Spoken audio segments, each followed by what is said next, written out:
Sometimes I wonder what it would have been like to live on high ground in the days of Noah. To feel it rain for days and days and days, and to watch the towns and villages below disappear under a trickling deluge. For the hill we called home to become an island in the new fallen sea. For neighboring villages in our sightlines to suddenly become as worlds of their own, separated from us by untraversable pastures of ever-swelling water. To be a midwife and hear from across the valley the screams of a laboring mother and know that nothing I've ever learned could possibly help her because I am so close, but so hopelessly far away. Perhaps this image is sticking with me because of everything this past year has been. Late last October, a friend of mine put to words what so many of us are struggling with, that our circle of care is so much wider than our circle of influence. We huddle inside as it rains and rains and rains, and look through our windows onto the swirling death waters below and across the valley to the people we know and love and are powerless to save. We care about so much more than that which we have the power to meaningfully change. We care so deeply about the hostages and are powerless to rescue them or sign a deal that would bring them home.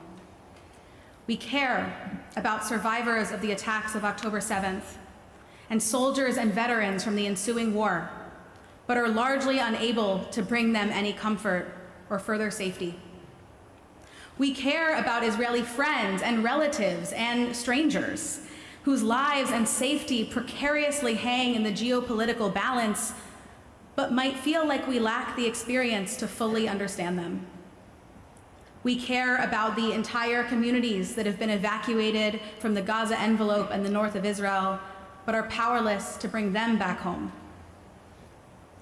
We care about the terrifying potential of a regional war, of what a third Lebanon war would be, but are powerless to stop the grinding wheels of escalation and retaliation. We care about the horrific loss of life in Gaza and are powerless to influence military decisions or free Gaza from Hamas's grip on power. We care about Palestinians in the West Bank who want to live in peace, but we are powerless to unseat Israeli officials who turn a willfully blind eye to settler violence.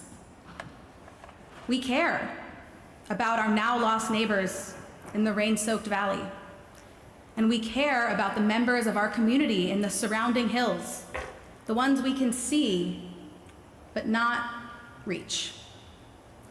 And so, we're sitting here on our hill, caught in the chasm between our sense of what is right and our sense of what is possible, the chasm between the world as it is and the world as we dream it could be, the chasm between the world as we thought we knew it and the world as it is, the chasm between heaven and earth, between life and death, between perhaps what we believe and what we see.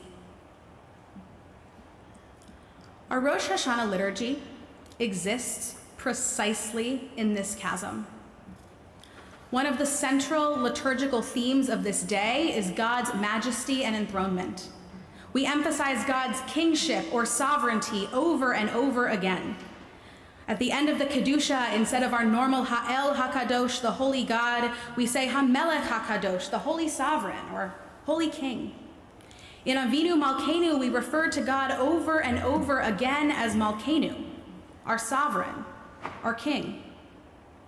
But yet, at these very same services, on the very same day, we express hope that God will be enthroned, that God will reign.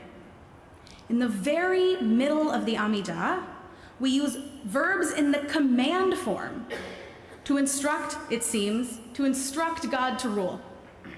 We say, our God and God of our ancestors, Meloch al kol ha'olam kulo bichvodecha, v'hinaseh al kol ha'aretz bikarecha, rule over all the world in your glory and be uplifted over all the earth in your splendor. First of all, are we telling God what to do? When we use the command form in prayer, it's usually more of a request, an expression of hope that God will do something, like forgive us, or remember us, or save us. But secondly, what in the world are we doing expressing hope that God will reign? Doesn't God reign right now? Avinu Malkeinu, our parent, our sovereign, HaMelech HaKadosh, the Holy King. This middle section of the Amidah is where we get the keenest sense of what specific days are all about. On Shabbat, we talk about rest. On Yom Kippur, about forgiveness. On Sukkot, about joy. And on Rosh Hashanah, about a future where God will reign, as opposed to a present when God does reign. On Rosh Hashanah in particular, on this day in particular, when we welcome a new year and pray that it be better than the one that's ending, we're caught in the chasm between the cosmos as they are and the cosmos as we wish them to be, between a world where God rules and a world where we can only hope that God might rule, maybe this next year. Sitting as we are in the in-between, on the top of our little hill that seems smaller and smaller every day, it's as if we're left here waiting for the justice of God's rule to manifest itself, waiting for the God who will rule to be the God who does rule, waiting to figure out how to function in our new reality, waiting to see if the rains will swallow us up, waiting for some sort of redemption. Waiting for redemption, waiting even for God, is not a new predicament. The 2nd century sage Abba Shaul taught, Pamalia lemelech uma aleha lihiot, mechakeh lemelech. The first word of that teaching, pamalia, might be particularly interesting to us as English speakers. It means retinue or household, and is a loan word from the Latin familia, from which we get our word family. So Abba Shaul says, the household, the family of the king, what must it do? Wait for the king. Today, we call God Avinu Malkeinu, literally our Father and our King, if you'll pardon the gendered language. And in doing so, we remind ourselves that we are God's family, God's household. So what's our job? To live in that chasm, to wait for God, to exist in the world as it is without losing sight of what we hope it can be, to live in the possible without losing sight of the optimal. So that's all well and good, but how do we actually do it? How do we manage to live in the in-between, to take care of our city on a hill even as the waters pour down? Rabbi Shai Held points out that even though most manuscripts of the Midrash in which Abba Shaul teaches that the role of God's household is to wait for God, some of them differ by one letter. Some of them say mechakeh with a kuf instead of mechakeh with a kaf. And so rather than saying that our role is to wait for God, with this spelling, Abba Shaul teaches that our role is to imitate God. Abba Shaul himself teaches elsewhere, be similar to God. Just as God is compassionate and merciful, so too should you be compassionate and merciful. So as we sit here and wait, sit here in wait for God's justice, compassion, and mercy to be manifest in the world, what can we do? Held teaches we wait by imitating. We wait for God by manifesting love and kindness and compassion in the world. To live in the chasm, to wait for God, is to catch glimpses, to create glimpses of a world in which human dignity is real and the presence of God is manifest. In a reality where our circle of care is so much wider than our circle of influence, where our hill has become as an island, it is incumbent upon us to imitate God by doing what we can to make kindness and love and compassion and care manifest in the world.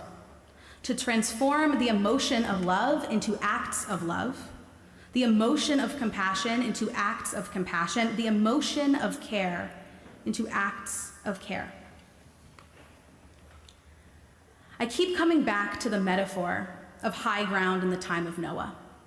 And I imagine by now some of you have identified a problem with that premise and are asking whether those who spent the deluge on land rather than a boat would have cared about their neighbors at all, since the rain did come to drown the wicked of the world, and even Noah, righteous in his generation, did not care enough about the rest of his generation to protest when God told him the plan to destroy all the other people on earth.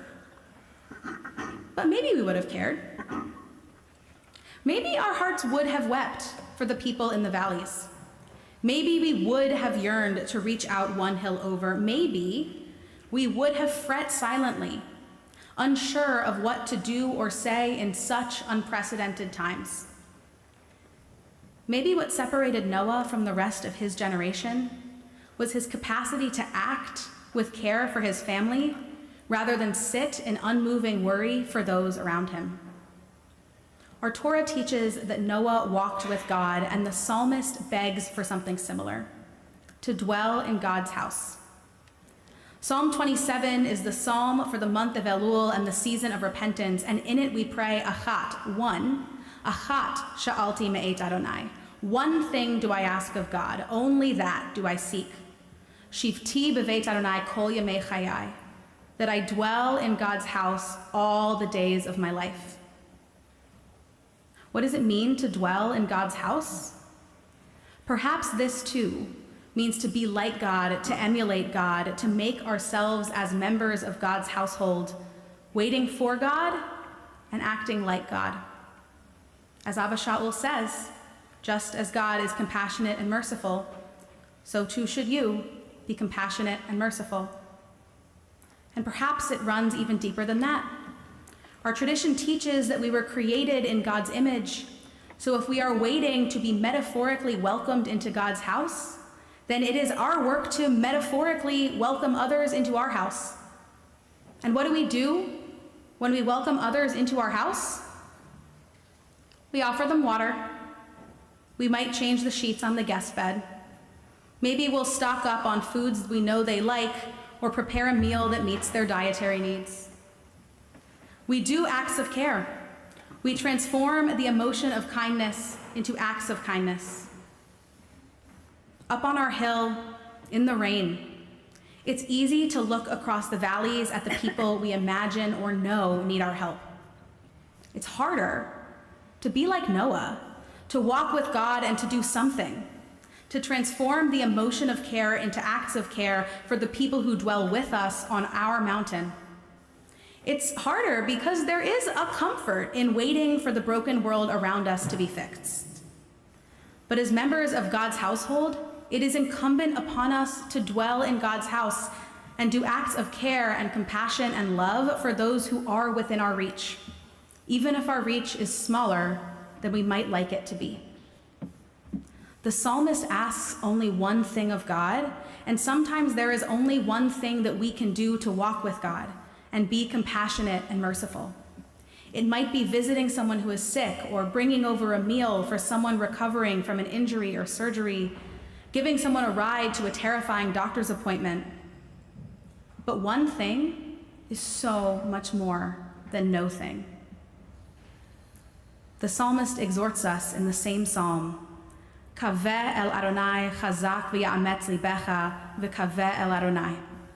Hope for God. Be strong and courageous of heart and hope for God.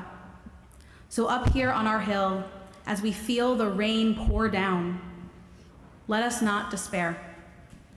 We can have hope.